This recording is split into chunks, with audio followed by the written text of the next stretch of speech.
For 7 days, something unusual happened in Burkina Faso. There were no dramatic announcements, no emergency addresses, no public explanations. From the outside, the machinery of the state continued to move. Offices opened, military units remained deployed, meetings were held, decisions were made. But at the very center of power, the rhythm changed. At a moment when the country faced mounting security threats, rising economic pressure, and growing uncertainty, the president did something few leaders ever admit to doing. He slowed down. Not in public, not symbolically. Quietly. Those around him noticed first.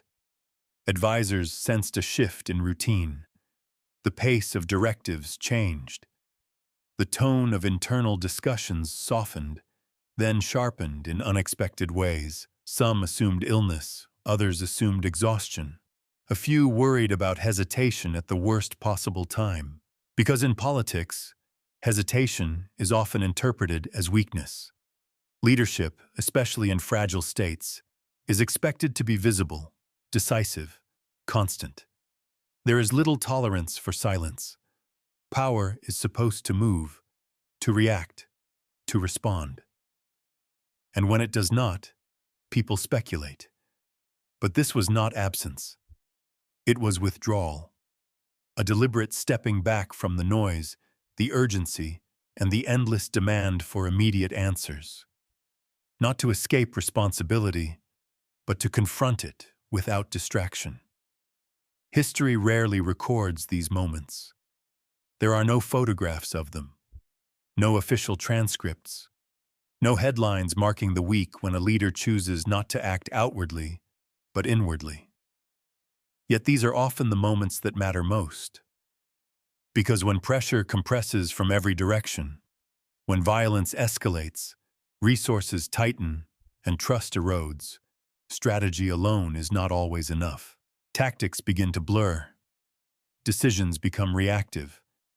And leaders risk mistaking movement for progress. What happened during that week was not visible to the public, but its consequences would be.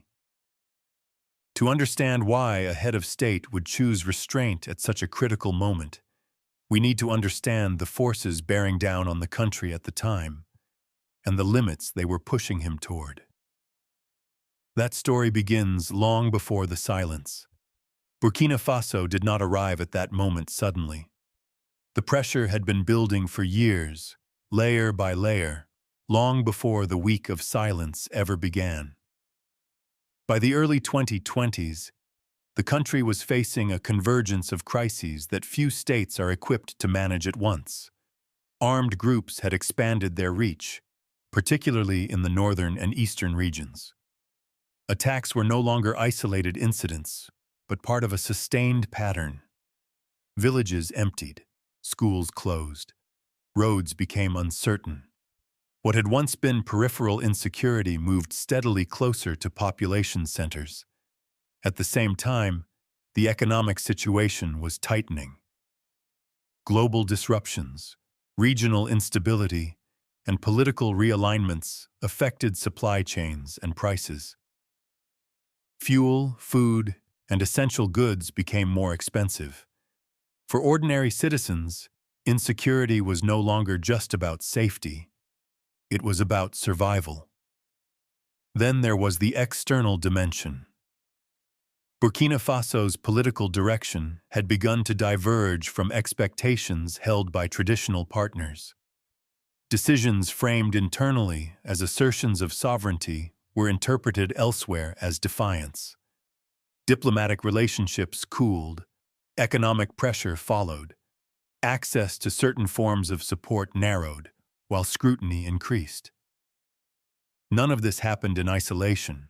Security challenges fed economic strain. Economic strain fueled public frustration. Public frustration increased political risk, and political risk, in turn, complicated security operations. Each problem reinforced the others, creating a closed loop of pressure. For leadership, this kind of environment is uniquely dangerous. Every decision carries multiple consequences, many of them unintended. Act too forcefully, and you risk escalation. Move too cautiously, and you invite collapse. Trust the wrong people, and the damage can be irreversible. Distrust everyone, and governance becomes impossible. From the outside, these dynamics are often simplified. Commentators debate ideology, analysts argue policy, headlines reduce complexity to slogans. Inside the system, it feels very different. It feels compressed. There is little room to maneuver, little time to reflect, and almost no margin for error. This was the reality facing Burkina Faso in the weeks leading up to that quiet withdrawal. A nation under strain, navigating violence, scarcity, and geopolitical pressure simultaneously. And at the center of it all, a leadership structure being asked to make irreversible decisions with incomplete information, under constant scrutiny, and with millions of lives affected by each choice. Understanding that pressure is essential, because silence, in this context, was not a retreat from responsibility. It was a response to compression. And compression has a way of revealing where power truly ends and where something else must begin. Power is often imagined as control. From a distance, it appears that leaders shape events through command, authority, and access to information. But in moments of sustained crisis, that illusion begins to fracture. In Burkina Faso, decisions were being made faster than the consequences could fully unfold. Intelligence reports arrived incomplete, sometimes contradictory. Security briefings outlined risks, but rarely offered certainty. Economic data lagged behind realities on the ground. Every option carried costs, and many carried moral weight. Leadership under these conditions is not simply demanding, it is isolating. There are few spaces where doubt can be voiced honestly. Confidence is expected, even when certainty is impossible. Questions must be asked quietly, if at all. The appearance of control becomes part of the job. Yet behind closed doors, the strain accumulates. Sleep shortens. The mind races. The boundary between urgency and panic begins to blur. Decisions once guided by clear principles start to feel reactive, not because of incompetence, but because sustained pressure narrows perspective. This is where many leaders fail, not publicly, but internally. They continue to act, to decide, to move, long after their judgment has begun to erode. Action becomes a defense against uncertainty. Motion replaces reflection. And the fear of appearing weak discourages any pause that might restore clarity. In fragile states, the cost of such erosion is severe. A single miscalculation can inflame violence. A poorly timed decision can destabilize alliances. A loss of internal trust can undo years of effort. The margin for recovery is thin. At this stage, power reveals its limits. No rank can create certainty. No authority can remove moral ambiguity. No amount of activity can substitute for clarity. What remains is the individual behind the office, forced to confront the reality that command does not equal control, and that strength, when overextended, can quietly turn into liability. It is often here, at this boundary, that leaders face a choice. They can continue forward on momentum alone, or they can stop. The decision to stop is rarely understood in real time. It invites speculation, it invites criticism, and it carries risk of its own. But it is precisely at this limit, when power can no longer carry the weight placed upon it, that a different kind of reckoning begins. And that reckoning does not take place on a battlefield or in a conference room. It begins in silence. Silence in leadership is often misunderstood. In public life, withdrawal is usually read as avoidance, an attempt to evade responsibility or delay the inevitable. But there is another form of withdrawal, one that has nothing to do with escape. It is intentional. In military history, commanders have stepped away from the front lines before decisive moments, not to disengage but to see the battlefield more clearly. In diplomacy, negotiations sometimes pause not because talks have failed, but because continuing would harden positions beyond repair. In medicine, intervention is delayed when acting too soon would cause more harm than benefit. This kind of restraint is strategic. What occurred during that week followed a similar logic. Routine was suspended. The constant stream of briefings slowed. The immediate demand for reaction was reduced, not eliminated, but filtered. The goal was not absence but distance, from noise, from reflex, from the pressure to appear constantly decisive. And distance changes perception. When the urgency recedes, even slightly, patterns begin to emerge. Problems that once seemed indistinguishable separate into causes and symptoms. Emotional reactions lose their grip. The mind, no longer overwhelmed, starts to prioritize. But withdrawal of this kind is not comfortable. Without distraction, unresolved questions surface. Doubts that action had kept at bay demand attention. Regrets, frustrations, and fears that had been postponed now occupy the foreground. Silence does not soothe them. It amplifies them. This is why many leaders avoid it. Constant motion offers cover. Meetings create the impression of progress. Decisions, even flawed ones, provide relief from uncertainty. Silence removes those defenses. During that week, the absence of outward action forced an inward confrontation. Not with policy, but with limits. Not with opponents, but with responsibility itself. It was not a pause from leadership. It was leadership stripped of its usual armor. And what emerged in that space would shape everything that followed, not because it produced immediate answers, but because it changed the way questions were asked. To understand the impact of that shift, it is necessary to look not at events, but at what happens when a leader is left alone with the weight he carries. That is where the internal battle begins. When the noise fades, what remains is rarely calm. Silence has a way of exposing what constant activity conceals. Without schedules to follow or crises demanding immediate response, the mind turns inward. Thoughts that had been postponed begin to surface, uninvited and unresolved. For a leader under sustained pressure, this inward turn can be unsettling. There are decisions revisited in hindsight, moments where alternative paths appear clearer only after the fact. Faces remembered, civilians caught in violence, soldiers sent into danger, communities left waiting for relief that arrived too late. Responsibility, once distributed across systems and institutions, becomes personal again. This is the part of leadership that rarely appears in analysis. Not the public confidence or strategic messaging, but the private reckoning with consequence. The awareness that every decision carries weight and that some outcomes cannot be undone. In the absence of distraction, fatigue also becomes visible.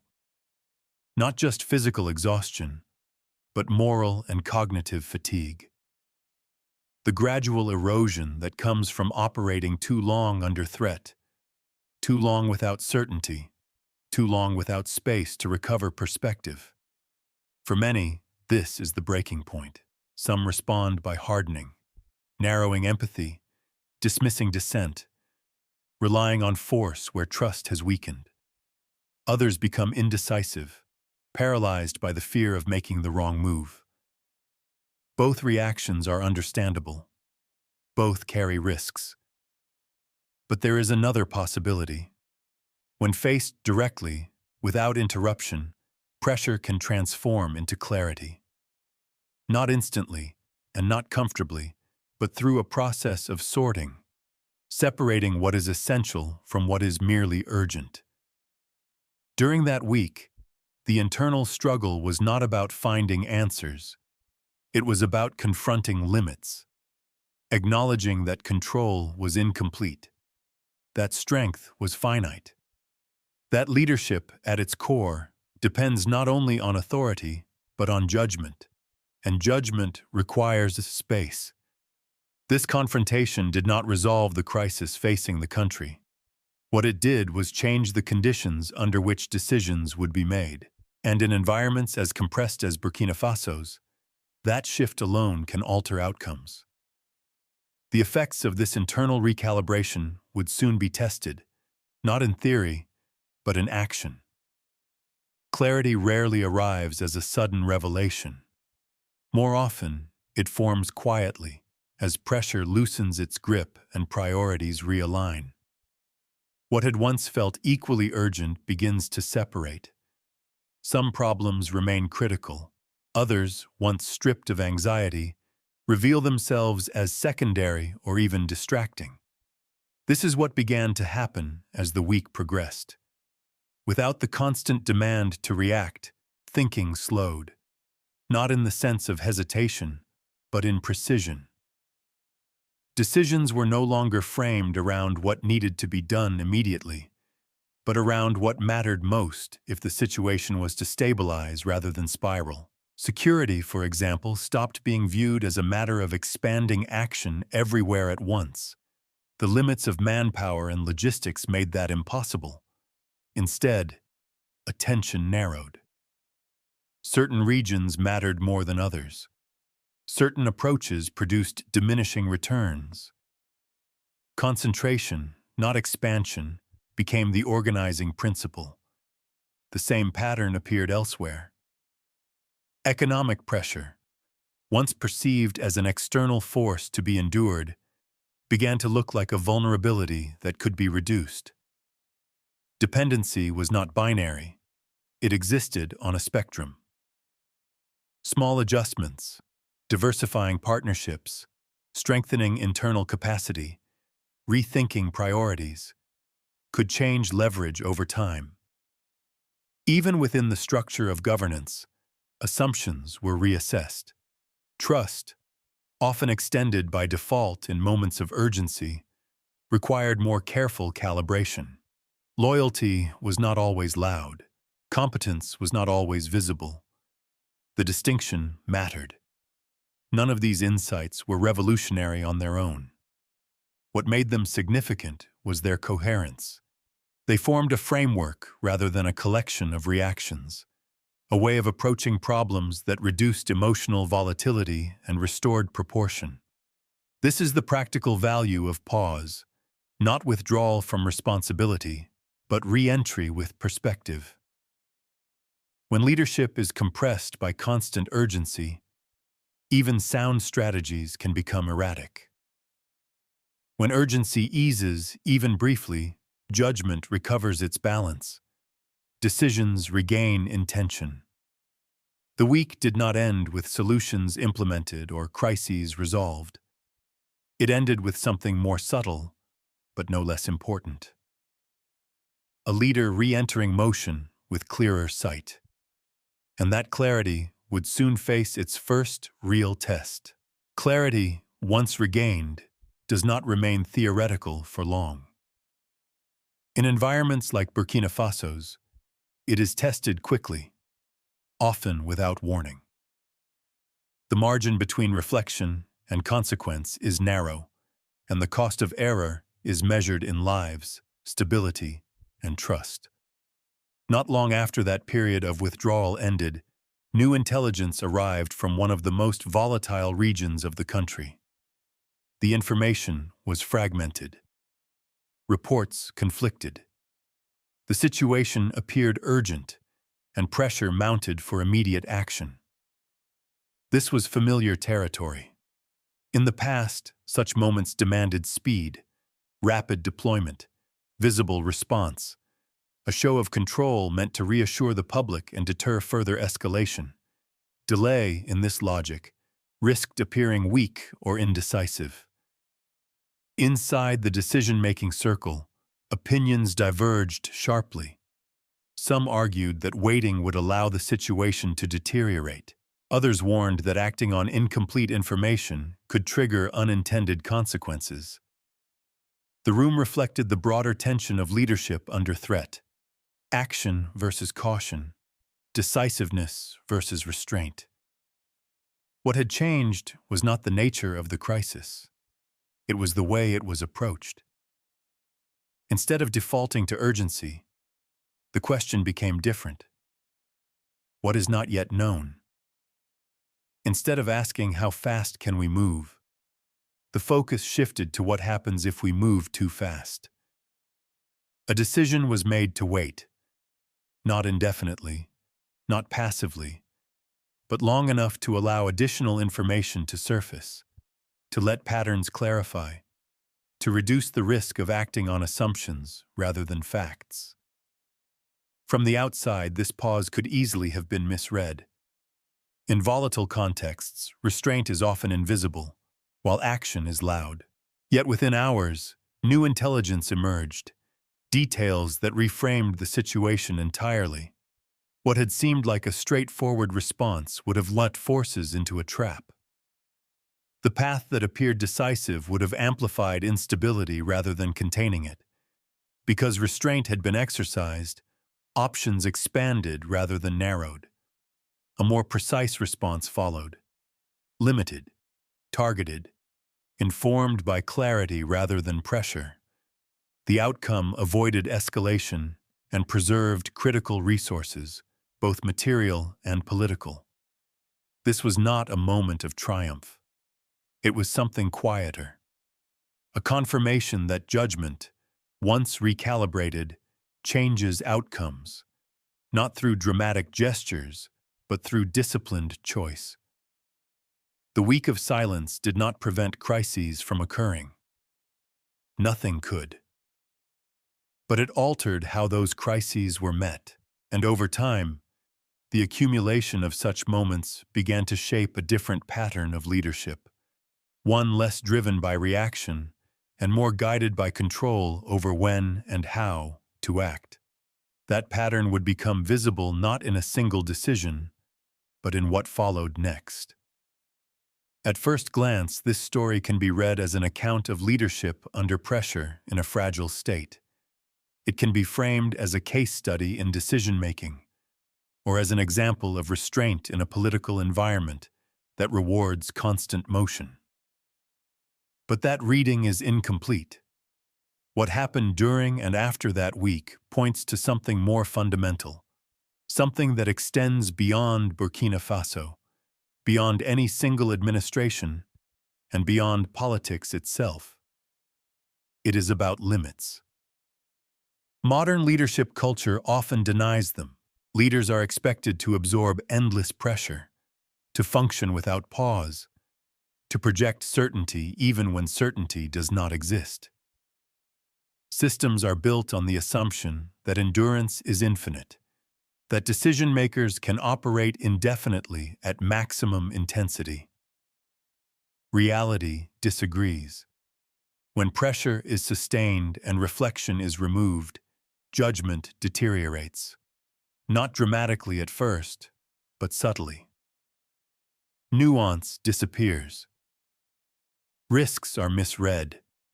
Complexity is reduced to false binaries. Over time, even capable leaders begin to mistake movement for progress and reaction for control. The week of withdrawal interrupted that pattern, not by solving problems directly, but by restoring proportion. By reintroducing distance between impulse and action.